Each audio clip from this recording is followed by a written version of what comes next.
If you ever want to feel like the human equivalent of a spare tire, grow up in a family where your cousin is a pre-med golden boy and you love engines. My name is Heidi Moses, I'm 24 years old, and in my family that basically meant I was born wrong. According to them, I grew up in Joliet, Illinois, with 3 acceptable life paths. Become a doctor like Cousin Noah. Pretend I wanted to become a doctor like Cousin Noah. Or get used to being the blurry background extra in every Thanksgiving story they told.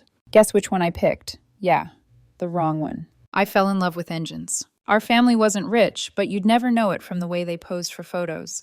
My parents, my Uncle Mitch, and Aunt Lydia, the whole clan, they were obsessed with appearances. Suits, titles, who got what for Christmas. Every small success came with a posed picture, a long caption, and some humble brag in the family group chat. If you could put it in a frame or on Instagram, it mattered.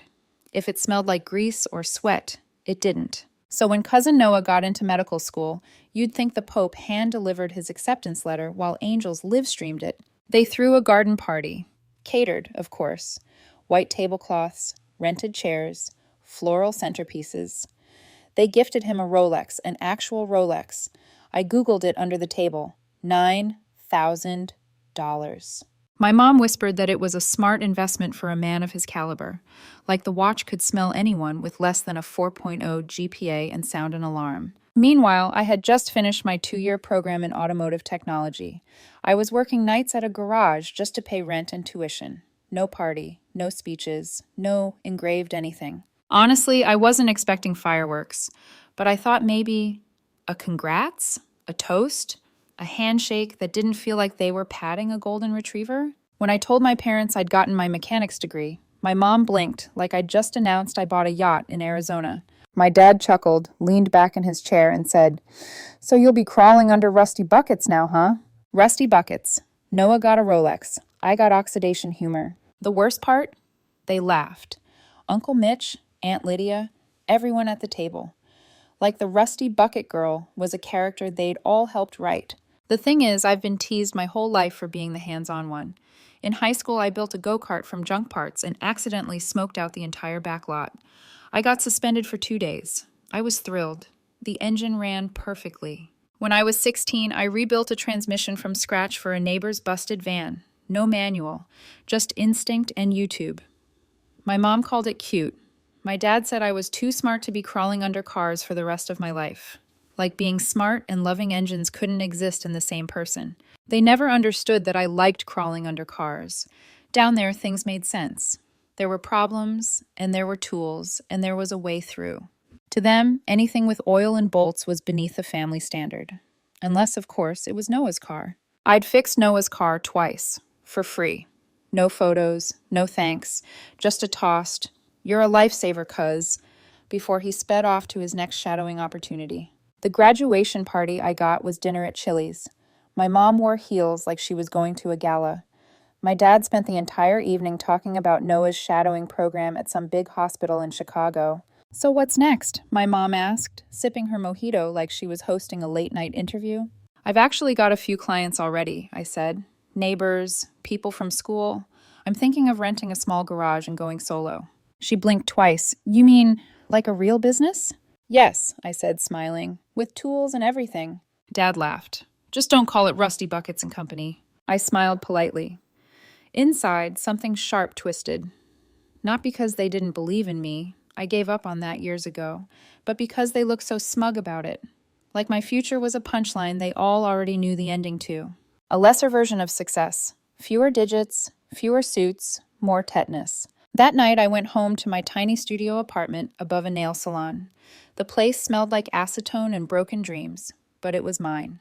4 peeling walls, 1 squeaky fan, and a window that rattled when trucks went by. I lay on my mattress, staring at the cracked ceiling, replaying the word rusty in my head over and over until it lost meaning and became just a color.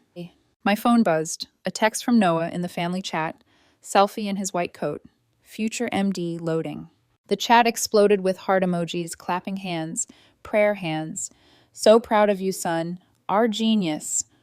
Rolex looks great." Not one of those people had even liked the photo I'd posted 3 days earlier of my first engine rebuild, with the caption, "First solo job done." Smelled like victory and WD-40. I typed a message in the chat, deleted it. Typed another, deleted that too. What was I going to say? Hey, nobody threw me a party for figuring out how to keep your cars from dying on the highway? Instead, I went back to scrolling through listings for commercial rentals. Most were out of my budget. A couple looked like actual crime scenes. Then I saw it. A dusty corner unit on 4th and Bridgeview. 2 bays. A cracked bathroom sink. A ceiling fan hanging onto life by one screw. And a rent number that didn't make my stomach flip. I booked a viewing the next morning. Standing inside that empty garage felt like stepping into a rough draft of the life I actually wanted. The paint was peeling. The bathroom door creaked like a horror movie. The ceiling fans rattled like they were powered by anxiety. But there was room for 2 lifts, a waiting area, and something else I couldn't quite name. Something like poetic justice. I ran my fingers along the dusty wall and imagined my logo up there. Precision Pit Automotive. Engines humming. Laughter in the waiting room. People who looked at me and saw a professional, not a disappointment with a socket wrench. The landlord slid the lease across a folding table. "You sure about this?" he asked.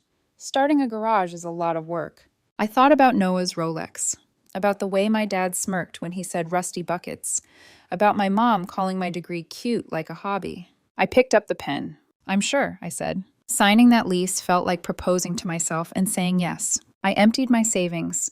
2 years of night shifts. Burnt fingers, missed parties, cold mornings under car frames, no loans, no family money, just me and a spreadsheet that would probably make an accountant cry. But as I locked the garage door for the first time, keys cold in my hand, a strange calm settled over me. They thought I would come crawling back someday, begging for approval. They thought this was a phase I'd grow out of. They thought engines were beneath me. They had no idea that this little, rattling, half-forgotten unit on 4th and Bridgeview was about to become the place where every rusty bucket joke they'd ever made came back to haunt them. They just didn't know it yet. Precision Pit opened 2 weeks later. Not with a ribbon-cutting ceremony or a catered garden party, just me. A folding table I found on Facebook Marketplace, a refurbished coffee maker that hissed like it held grudges, and 3 loyal clients who believed in me before my own family ever did. Mrs. Applegate from the nail salon downstairs, Mr. Turner, my old high school janitor, and Marcus, who drove a '98 Ford that backfired like it had unresolved childhood trauma. For the first time in my life, I felt rich. Not in money, not yet, in purpose. I'd mop brake fluid off the floor in the mornings, do oil changes at noon, and repaint patches of peeling wall at night. I was exhausted, sweaty, sore, and completely alive. Meanwhile, the family group chat was on fire every day. Noah, white coat fitting today. Noah, practice stitching synthetic skin. Noah, study group dinner, #future med squad. I posted one photo, of the new Precision Pit Automotive logo I hand-painted on the garage door. Not a single family member liked it. Not Mom, not Dad, not Uncle Mitch, not Aunt Lydia. Actually, my barber liked it. That man has been more emotionally supportive than 60% of my blood relatives. I wasn't surprised, but it stung anyway. Not because I needed their validation. No, I had given up on that years ago. But there was still this quiet, stubborn part of me that wished my dad would text even 3 simple words. "Proud of you." Instead, he sent this. "Dad, you're still doing that garage thing? Might be time to think about going back to school." Yeah, school. Because apparently ambition only counts if it comes with a white coat and a 6-figure debt. I could have snapped, sent a long rant about how not all success comes with a Rolex or a stethoscope, about how keeping someone's car running so they can get to work is just as important as saving a life in an ER. But instead, I sent a thumbs-up emoji, grease glove and all. He was the only one who didn't treat my dream like a joke. Ethan Cruz, my boyfriend of 2 years, would stop by the garage after his shifts at the distribution center. 6'2", tan skin, 4 arms that looked carved from warehouse work, and a smile that felt like home. He'd bring me sandwiches, bottled water, or sometimes just himself. "Don't forget to eat," he'd say, brushing dirt from my cheek. "You can't run a business if you pass out on top of a timing belt." He never once made me feel small. Never flinched when I talked about torque converters or gasket sealers. Never compared me to Noah. His ex-girlfriend, a hyper-ambitious soon-to-be surgeon, still occasionally stalked his socials and posted cryptic Instagram quotes about men who choose mediocrity. Ethan always rolled his eyes and said, "She thinks success is a resume. I think it's peace." He chose me, the girl with grease under her nails. Heidi Moses, future owner of a real, honest-to-goodness automotive shop. And then my mom called, not to ask how I was. Of course not. "Heidi?" She used that polite but disappointed tone that always made me brace. "We're having a family dinner next week for Noah. He's visiting before his rotations begin." "Of course," I asked. "And you want me there?" A pause. "Well, yes, and maybe you can look at my car after dinner." The check engine light came on. There it was. Not, "We miss you." Not, "We want to celebrate your shop." Not, "How's our daughter doing?" Just, "Be helpful." The family tool. The wrench with feelings. I swallowed my irritation. "Sure, Mom." "That's my girl," she chirped. My girl? I wasn't sure we'd spoken those words since I was 12. But something in my gut whispered that I should go. Not for them, for the story. Because that dinner, that was the prologue to a storm they didn't see coming. The night of the dinner, I wore my cleanest flannel and boots that didn't squeak. The dining room looked like it had been staged for a magazine spread. Candles, wine glasses, a centerpiece the size of a toddler, and Noah sat at the head of the table, wearing his white coat. He said it was ceremonial. Aunt Lydia gasped every time he opened his mouth, like he was revealing ancient medical secrets instead of talking about synthetic skin. My dad greeted me with, "You didn't have grease on your hands, did you?" No hello, no hug, just a cleanliness check. I smiled without humor. Not today. I sat 3 seats down from Noah, next to the coat closet. Fitting. He launched into a story about holding a retractor during an appendectomy. Everyone clapped. Someone actually clapped. I ate my dry chicken and tried not to roll my eyes into another dimension. Halfway through dessert, Mom turned to Noah. "Sweetheart, we still need to get your car serviced before you leave." "It always does that," Noah waved it off. "I think the check engine light is emotional." They all laughed. Then Mom turned to me. "Heidi, would you mind taking a quick look? You're good with tools." "Tools. Not talent, not certification, just tools." I nodded. "Sure." Noah tossed me his keys like I was a valet. Outside, I turned the ignition. Instantly recognized the shutter. Transmission misfire. Possibly the torque converter. He'd been driving it like that for weeks. When I returned, I said, "I can take care of it this week. Bring it by the shop." Mom blinked. "Shop?" "Yeah," I said casually. "I opened my own garage." Silence thickened the air. Dad coughed. Uncle Mitch raised a brow. Aunt Lydia forced a smile so tight it looked painful. "That's cute," she said. "Cute. They said it like I'd opened a lemonade stand." I let it slide. Because they weren't ready. They had no idea that Noah's car, not his grades or his white coat, would be the thing that snapped the family's perfect image in half. They had no idea that just a few weeks later, the universe was going to slam the gas pedal on poetic justice. 2 days after the dinner, Noah showed up at Precision Pit, parking his Camry like he'd never parallel parked outside a non-valet location in his life. He stepped out wearing scrubs, even though he wasn't working that day. He looked around my garage like it was a museum exhibit he didn't quite understand. "So you really went through with this?" He gestured vaguely at everything, my equipment, my lifts, my livelihood. "This," I echoed calmly, "is my business." He gave a short laugh. "Huh. Thought it was like a side thing, a hobby." "A hobby?" I motioned toward the giant sign painted across the garage door. Precision Pit Automotive. Honest work, clean hands. Okay sometimes. Noah squinted. "That's your slogan?" "Better than I held a retractor once," I replied. He didn't laugh. Instead, he dropped the keys into my hand like he was doing me a favor.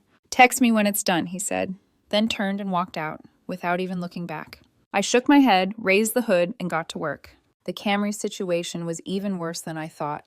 Cracked mounts, misfiring solenoids, a tire so bald it looked like it had been rubbed with sandpaper for sport. I took photos, wrote everything up, and sent him the quote, detailed enough to make a dealership blush. 2 hours later, Noah finally replied, "LOL, are you sure it's not just the light?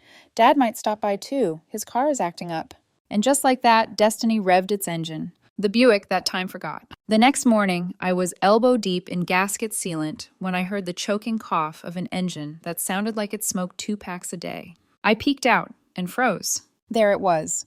My father's ancient '02 Buick Century.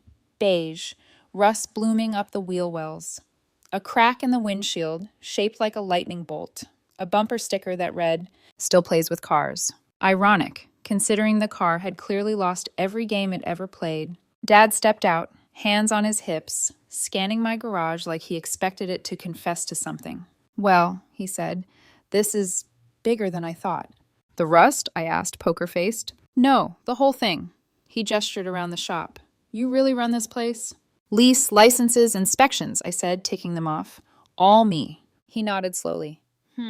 I waited, maybe for a good job, maybe for a proud of you. But instead he said, "The engine's knocking and the heater won't blow. Think you can take a look?" "Not, please. Not. When you have time. Just think you can take a look." I smiled politely. "Sure. Want me to tow it? Or will it make the 30 feet to the lift?" He didn't laugh. Rust, regret, and the poetic payback of time. Inside, the Buick was a mechanical disaster zone. Worn belts, cracked hoses, leaking oil pan, rust. So much rust that if I breathed too hard, something might snap off and file for retirement. I called Dad over. "See this?" I tapped a rusted patch. "This is what happens when you treat a car like a disposable camera." Dad frowned. "Is it fixable?" I handed him the repair estimate, more than fair. He blinked at the number. "You're charging family full price?" I didn't flinch. "Did you bring a Rolex when Noah fixed your gallbladder?" Dad's jaw tightened. He muttered, "Do what you can," and shuffled off to the waiting area, which consisted of a plastic chair, a squeaky fan, and a framed sign I'd put up the week before. "Respect the work or walk to work." He sat under it like karma had personally chosen the seating. Then fate walked through the door, wearing work boots. Just as I was loosening a rusted bolt, the shop door chimed. I turned and nearly dropped my wrench. Walking in was Mr. Randall, owner of Randall Heating and Electric, a man whose fleet of 7 work trucks practically kept half the town employed. He looked around the garage, nodding with approval. "Heard from Mike at the trade school a former student opened up shop," he said. "Didn't realize it was you, Heidi." I wiped my hands on my overalls. "Yep, 3 months strong." "This place looks solid," he said. "Smells like real work happens here." I laughed. We try to keep the drama low and the torque high. He smiled, pulled out a card. "I've got 7 trucks due for inspection next month. Think you can handle it?" Behind him, I saw Dad slowly sit up straighter in the waiting chair. "I've got the space, the tools, and the coffee's free," I said. "We can stagger the schedule so you're never short a truck." Mr. Randall grinned. "Let's start with 2 next week and go from there." We shook hands, right in front of my dad. His eyes followed the handshake like he'd just watched someone crown me queen of the town. For the first time in my life, I saw something flicker in his expression. Not ridicule, not dismissal. Something closer to, "Will my daughter actually be okay without us?" He didn't say it, but I saw it. And the day wasn't done. Teaching him lessons. I finished Dad's Buick, cleaned up Noah's Camry, and detailed it too, because I wanted the message to be unmistakable. I do good work, better than you ever gave me credit for. Dad came to pick up the Buick that evening. He stood in front of it, hands in his pockets, eyes scanning the polished engine. Then he looked at me. "You really built all this?" he asked quietly. "Every inch." He nodded, a small nod, barely there. "That's something. Not I'm proud of you. Not, sorry we never saw it. Just, that's something." It wasn't enough. Not after years of being the joke, the background, the spare tire. But it was the first crack in their armor of superiority. And cracks always grow. 3 days later, I was halfway through replacing brake pads on a Silverado when my phone went off like someone had thrown it into a blender. 6 texts in 2 minutes. "Mom, Heidi, honey, Noah's car just stalled. Again, can we bring it to you ASAP?" Dad, "Something's wrong. Check engine again. We're bringing it in. Don't make this worse." Noah, "Camry won't start. Stuck near Greenvale. Help." The last message made me laugh out loud. Don't make this worse. As if I had personally caused his car to develop abandonment issues. I wiped my hands, set down my wrench, and felt it. The gut-deep whisper. This is it. The moment the universe had been tuning its engine for. 2 hours later, the tow truck arrives. A tow truck rumbled into the lot and dropped Noah's Camry like a crime scene at my doorstep. But it wasn't Noah who got out. It was my parents. Mom looked tense, tight-lipped, hands wringing like she was auditioning for a soap opera. Dad looked irritated, the way he always did right before he blamed me for something. The Camry rolled into Bay 2. I approached with my clipboard, professional as ever. "Engine light came on again?" I asked, already knowing. Dad nodded stiffly. "Stalled twice, rattled, something you didn't fix right the first time." I raised a brow. "You think I botched the job?" I didn't say that. Which, in Dad language, meant I absolutely said that. Mom jumped in. "Noah mentioned he heard a weird noise yesterday, so he opened the hood." I froze. "He opened the hood?" I repeated slowly. "He just checked the oil," Mom added. Maybe. Maybe. I lifted the hood and there it was. My golden ticket. The oil cap was missing, completely off, sitting wedged behind the engine block like it was hiding from the consequences of its own stupidity. Oil had splattered everywhere, across the intake, all over the wires, dripping down the sides. It looked like a deep-fried fast food accident. I turned to them, absolutely serene. This, I said, pointing, is what happens when someone opens something they don't understand. Dad's eyes narrowed. You saying it's his fault? I'm saying, I answered slowly, savoring every syllable, that when someone removes an oil cap and doesn't put it back on, things get messy. They stared at me, silent, completely caught. I gave them a moment to connect the dots, maybe to apologize. They didn't. They never do. Mom crossed her arms. So, can you fix it? There it was, delivered with no irony, no shame, just the casual entitlement of people who had spent 24 years assuming my life existed to fix their problems. I leaned my hip against the Camry, wiped my hands slowly with a rag, and let the words fall out like a smooth engine purring. Of course, I said. After all, I fix rusty buckets, right? Dead silence. Dad actually flinched. Mom's mouth parted like she wanted to defend herself, but nothing came out. I stayed calm, professional. Because that's what you do when you've been underestimated your whole life. You let the truth sting them without raising your voice. I grabbed an estimate form. Going to need a new oil cap, an oil flush, wire cleaning, inspection, possibly connectors if the oil reached the sensors, I said, writing as I spoke. I handed Dad the clipboard. He blinked at the number. Not outrageous. Definitely not free. You charging us full price? He asked, cautious. I shrugged. Unless you brought a Rolex this time. Mom shot him a look. He said nothing. And they signed. The waiting room. Humiliation. They sat in the plastic chairs like two kids waiting for the principal. Mom stared at the TV playing Wheel of Fortune, fake laughing at contestant mistakes. Dad scrolled through his phone aggressively, as if Google personally offended him. Every so often, they'd peek into the bay, watching me work. Not criticizing, not smirking, just watching. Like they were seeing something for the first time. Maybe they were, when I finally handed over the keys. I walked into the waiting room, wiped my hands, and said, all good, just like that.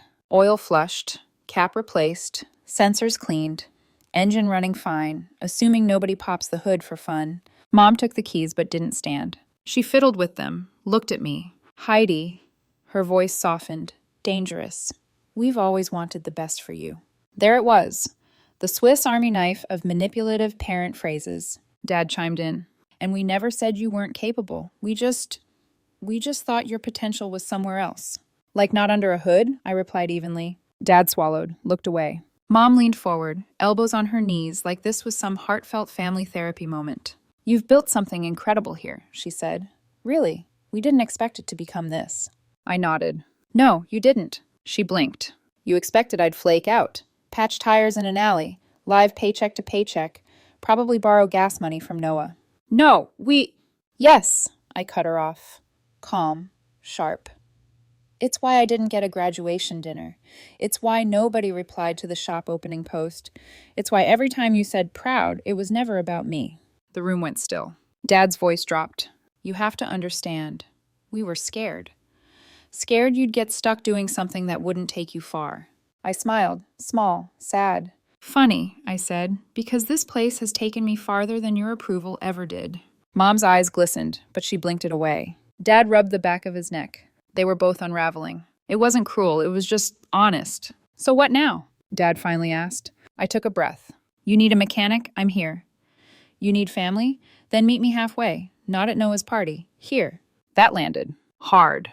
They stood. Slowly. Mom looked around their shop again. Really looked. You really built all this, she whispered. I nodded. Every inch. They walked out quietly. No dramatic exits. No last jabs.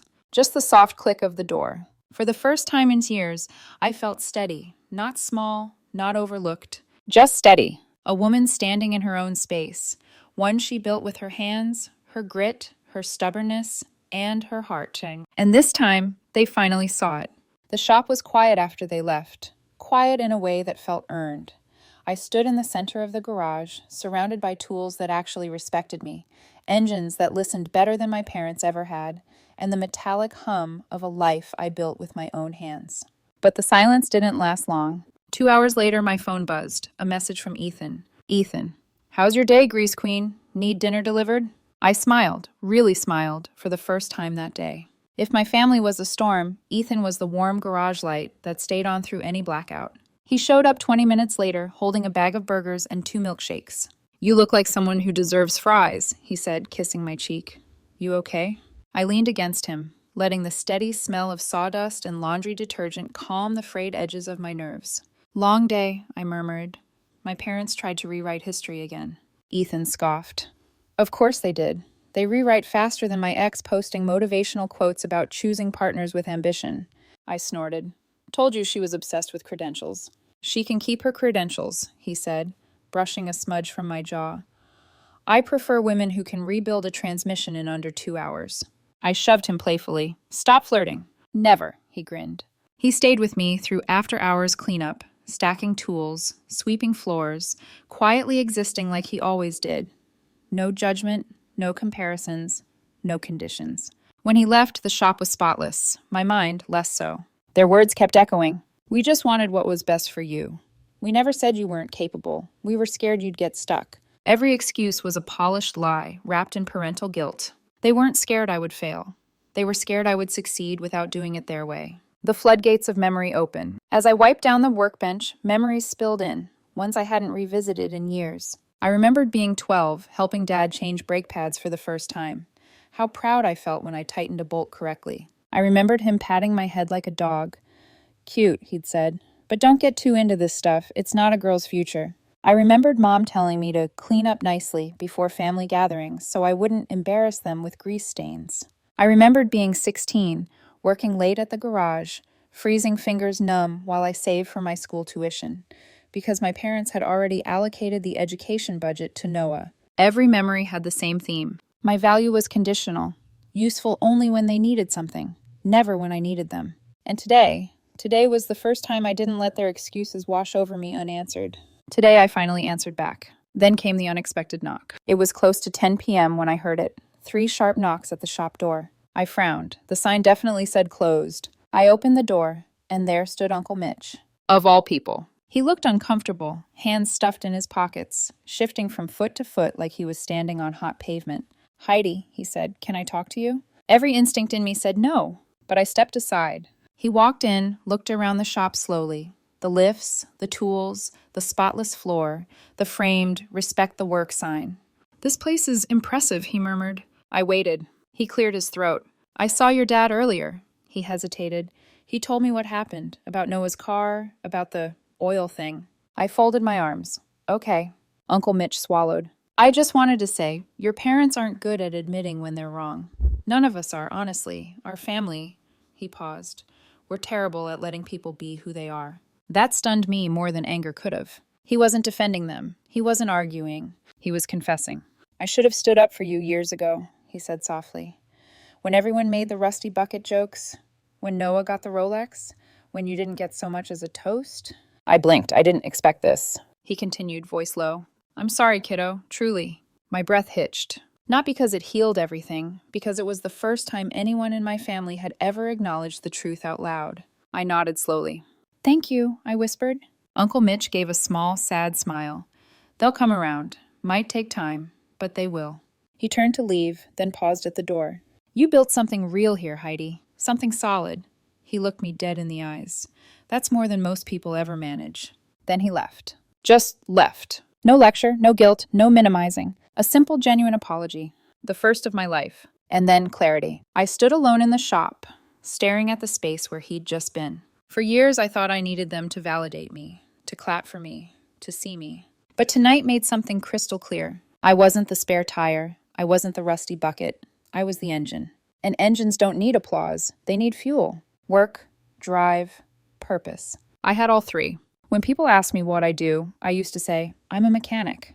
Now I answer with something truer. I fix things. Then, when they look confused, I add, rusty cars, busted expectations, and sometimes people. I locked up the shop for the night, flipping the sign to closed. And for the first time since childhood, I felt full, not of anger or resentment or longing, but something steadier, something like peace. The next morning, sunlight spilled into the garage through the high windows, hitting the metal surfaces just right, like the universe had switched on a spotlight over my little kingdom of torque and stubborn dreams. Precision pits smelled like rubber, fresh oil, and quiet triumph. I walked the floor slowly, fingertips grazing the tool chest, the lift posts, the freshly organized shelves. Every wrench had earned its spot. Every socket had a home. Every smudge on the concrete had a story behind it. This place wasn't just a garage. It was my proof, my battleground, my refuge, my future. For years, I'd wondered if maybe I was the problem. Too sensitive, too emotional, too quick to take things personally. Maybe my family wasn't as dismissive as I remembered. Maybe I'd exaggerated the times they overlooked me. But memories don't lie. Not the aching ones. Not the ones replayed under fluorescent lights at 2 a.m. Not the ones held together by U40 and sheer stubbornness. No amount of revisionist family history could rewrite what I'd lived. And standing here now in the sanctuary I built from calloused hands and late-night hustling, I finally felt the weight lift. I didn't need their apologies to breathe. I didn't need their approval to stand tall. I had already built the life the younger me begged for. The calendar that told the real story. On the front desk sat my appointment book. Pages already filled for the next week. Randall's first 2 fleet trucks on Monday. Mrs. Applegate's monthly checkup. A walk-in from a teacher whose husband said, "I'm the honest mechanic." Marcus again because his Ford has emotional issues, and I quote, "People trusted me. People depended on me. People chose my work because it mattered. Because I mattered." Then my phone buzzed. It was Ethan. "Ethan, morning grease queen, coffee run, want your usual?"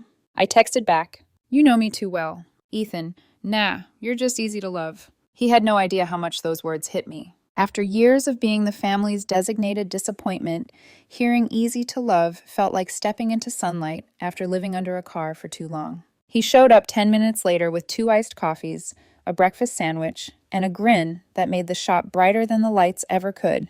"Big day?" he asked, handing me the coffee. "Yeah," I said, sipping. "Big life." He pulled me in, kissed my forehead, and whispered, "You built this. Don't let anyone tell you different." I didn't realize how badly I needed to hear that until right then. A final echo of the past. Before Ethan left for work, he paused at the door. "You know," he said, "if your family never comes around, it's their loss, not yours." I nodded, but I didn't answer, because deep down a tiny part of me still hoped they'd learn, grow, change. But whether they did or not, that was no longer my burden. That was theirs. Closing time, new beginning. After a long day, oil changes, diagnostics, a tire rotation, a surprise walk-in with a Honda that sounded like it had swallowed gravel. I shut down the lift, turned off the air compressor, and dimmed the lights. The garage grew quiet. The kind of quiet that sits deep in your bones and whispers, "You made it." I walked to the small mirror near the entrance, the one I'd hung at eye level months ago because I wanted to remember who I was becoming. A girl with oil streaks on her cheek, a woman with grit in her veins, a mechanic with a spine forged from years of being underestimated. I looked at myself, really looked. Same Heidi, same stubborn heart, same hands that rebuilt engines and rebuilt self-worth at the same time. But now I smiled. Because I wasn't the spare tire. I wasn't the background character. I wasn't the rusty bucket girl they joked about. I was the one who held her ground. The one who built something from nothing.